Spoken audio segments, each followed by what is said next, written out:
తెలంగాణలో పార్టీ ఫిరాయింపు ఎమ్మెల్యేల రెండో విడత విచారణ వరుసగా రెండో రోజు కొనసాగుతుంది. ముందుగా పోచారం శ్రీనివాస్ రెడ్డి వర్సెస్ జగదీష్ రెడ్డి కేసు విచారణ జరిగింది. జగదీష్ రెడ్డిని పోచారం తరపు అడ్వకేట్లు క్రాస్ ఎగ్జామినేషన్ చేశారు. అనంతరం అరికపూడి గాంధీ వర్సెస్ కల్వకుంట్ల సంజయ్ కేసు విచారణ జరుగుతుంది. సంజయ్ ను అరికపూడి గాంధీ తరపు అడ్వకేట్లు క్రాస్ ఎగ్జామినేషన్ చేస్తున్నారు.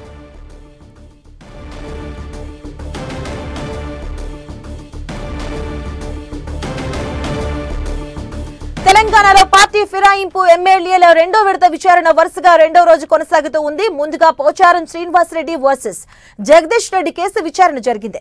జగదీష్ రెడ్డిని పోచారం తరపు అడ్వకేట్లు క్రాస్ ఎగ్జామినేషన్ చేశారు.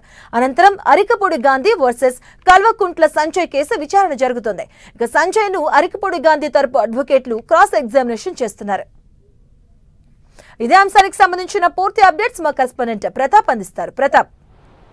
మాధవి ఈరోజు ఇద్దరు ఎమ్మెల్యేలకు ఫిరాయింపు ఆరోపణలు ఎదుర్కొంటున్న ఇద్దరు ఎమ్మెల్యేలకు సంబంధించి ఈరోజు క్రాస్ ఎగ్జామినేషన్ చేయడం జరిగింది. ఈరోజు బాన్స్వాడ ఎమ్మెల్యే పోచారం శ్రీనివాస్ రెడ్డి, అదేవిధంగా శేరింగంపల్లి ఎమ్మెల్యే అరికపూడి గాంధీకి సంబంధించిన కేసు ఈరోజు విచారణకు రావడం జరిగింది. స్పీకర్ ఎదుట ఈరోజు ఈ కేసుకు సంబంధించి విచారణకు సంబంధించి పోచారం శ్రీనివాస్ రెడ్డి పైన కేసు వేసిన జగదీష్ రెడ్డిని ఈరోజు పోచారం శ్రీనివాస్ రెడ్డి తరఫున అడ్వకేట్లు ఈరోజు క్రాస్ ఎగ్జామినేషన్ చేయడం జరిగింది. అదేవిధంగా శేరింగంపల్లి ఎమ్మెల్యే అరికపూడి గాంధీ పైన కల్వకుంట్ల సంజయ్ కేసు వేశారు కాబట్టి గాంధీ తరఫున అడ్వకేట్లు సంజయ్ని క్రాస్ ఎగ్జామినేషన్ చేయడం జరిగింది. ఈ కేసు అంతా కూడా ఈ ప్రాసెస్ అంతా కూడా మొదటగా అడ్వకేట్లు క్రాస్ ఎగ్జామినేషన్ చేసే ప్రక్రియ ఉంటుంది. ఆ తర్వాత ఇరువైపులా అంటే ఇప్పుడు ఒకవైపు ఎవరైతే కేసు వేశారో ఆ కేసు వేసిన వ్యక్తిని ఆరోపణలు ఎదుర్కొంటున్న వ్యక్తి తరపున అడ్వకేట్లు క్రాస్ ఎగ్జామినేషన్ చేశారో ఆ తర్వాత ఎవరైతే కేసు వేశారో ఆ తరపున అడ్వకేట్లు మూడు ఆరోపణలు ఎదుర్కొంటున్న ఎమ్మెల్యేలను క్రాస్ ఎగ్జామినేషన్ చేస్తారు. ఈ ప్రాసెస్ అంతా ముగిసిన తర్వాత దీనికి సంబంధించి కూడా మళ్ళీ ఇరువైపుల అడ్వకేట్లను కూడా మరోసారి కూడా క్రాస్ ఎగ్జామినేషన్ ఉంటుంది. ఈ ప్రాసెస్ అంతా ముగిసిన తర్వాతే స్పీకర్ ఒక నిర్ణయం తీసుకునే అవకాశం ఉంటుంది. అయితే మొదటగా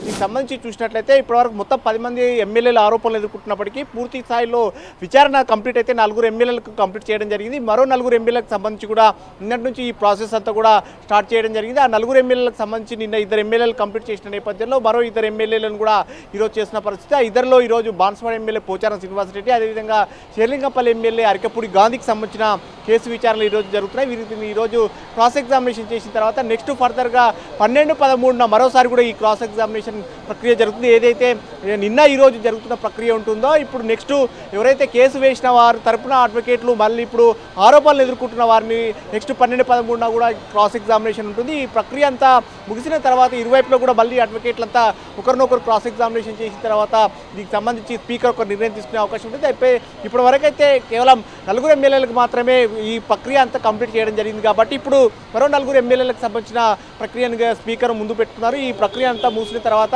మరో 2 ఎమ్మెల్యేలు అయితే ఆరోపణలు ఎదుర్కొంటున్న వారిలో దానం నాగేంద్ర కానీ కడియం శ్రీహరి కానీ ఇప్పటి వరకు కూడా దీనికి సంబంధించి ఇంకా ఎలాంటి అఫిడవిట్లు దాఖలు చేయలేదు కాబట్టి ఈ అఫిడవిట్లు దాఖలు చేయని ఎమ్మెల్యేల విషయంలో స్పీకర్ ఎలాంటి నిర్ణయం తీసుకుంటారనే చూడాల్సి ఉంటుంది.